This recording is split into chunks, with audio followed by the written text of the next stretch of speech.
Assalamualaikum warahmatullahi wabarakatuh. Kami dari kelompok 5 akan bahas materi bab 5 yang berjudul Perkembangan Teknologi Informasi dan Komunikasi yang beranggotakan Farhan Ramadan Rambe dan Muhammad Umar.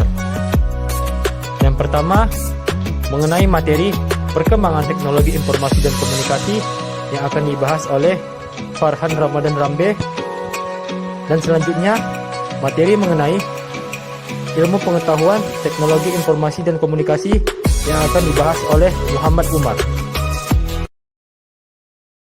Perkembangan teknologi informasi dan komunikasi. Yang pertama, perkembangan teknologi informasi dan komunikasi di dunia.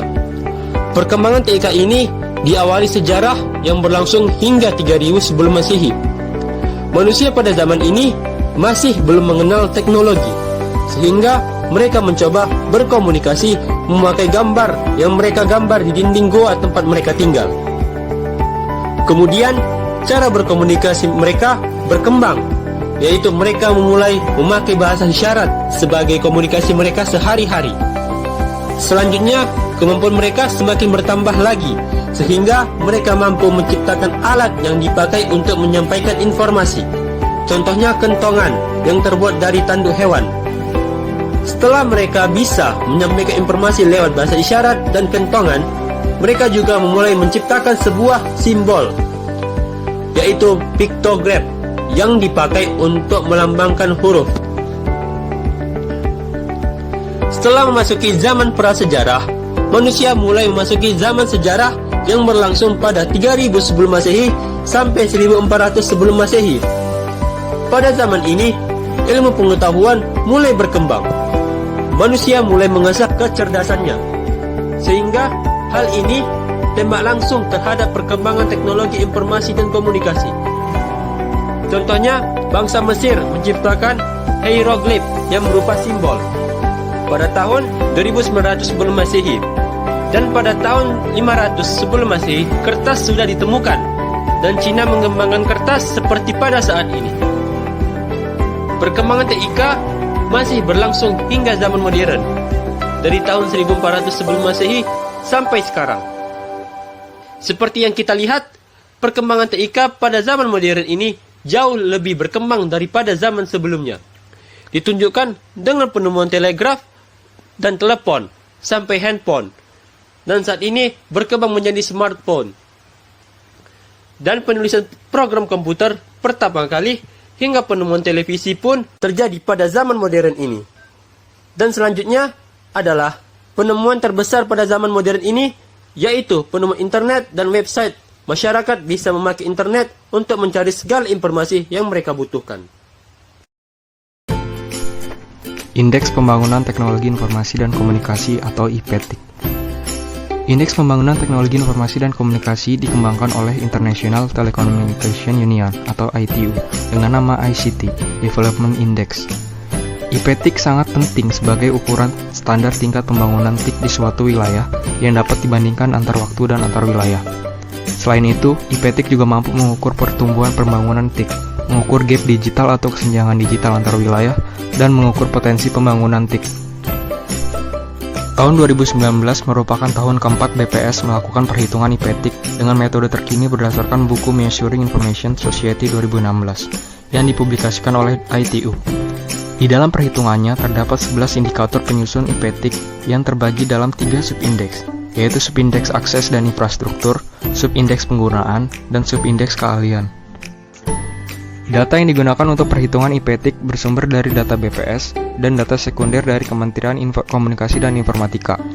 Data BPS yang digunakan diantaranya hasil Survei Sosial Ekonomi Nasional atau Susenas, proyeksi jumlah penduduk, serta data pada subindeks keahlian. Hasil dari penyusunan IPTIK adalah sebagai berikut. IPTIK Indonesia mengalami peningkatan dari tahun ke tahun dengan skala 0 sampai 10. IPTIK Indonesia tahun 2018 sebesar 5,07 yang meningkat dibanding IPTIK tahun 2017 sebesar 4,96.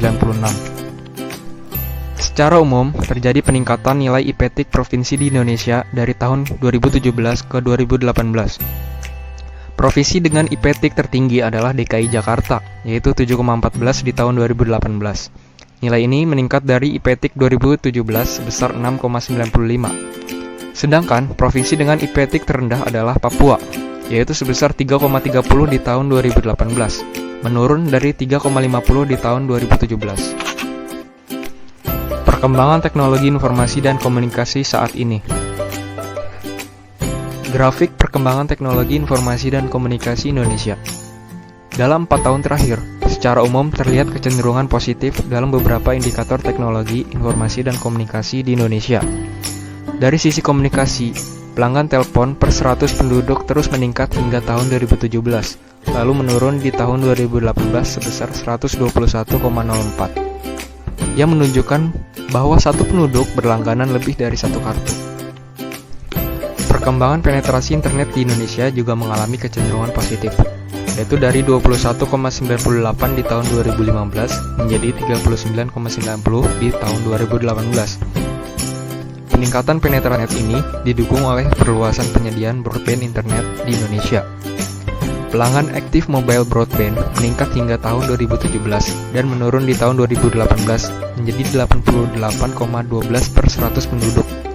Sedangkan pelanggan fixed broadband cenderung meningkat dari tahun ke tahun menjadi 3,31 di tahun 2018. Berikut adalah grafik perkembangan akses rumah tangga Indonesia terhadap TIK tahun 2015 sampai 2018. Kepemilikan komputer oleh rumah tangga di Indonesia mengalami peningkatan dari 18,71% di tahun 2015 menjadi 20,05% di tahun 2018. Hal ini dapat diartikan bahwa pada tahun 2018 terdapat 20 rumah tangga dari 100 rumah tangga yang minimal memiliki satu komputer di dalam rumah tangganya. Sedangkan dalam hal penetrasi internet, 66,22% rumah tangga telah memiliki akses terhadap internet di tahun 2018. Nilai ini meningkat dari tahun 2015 dengan penetrasi internet sebesar 38,40%.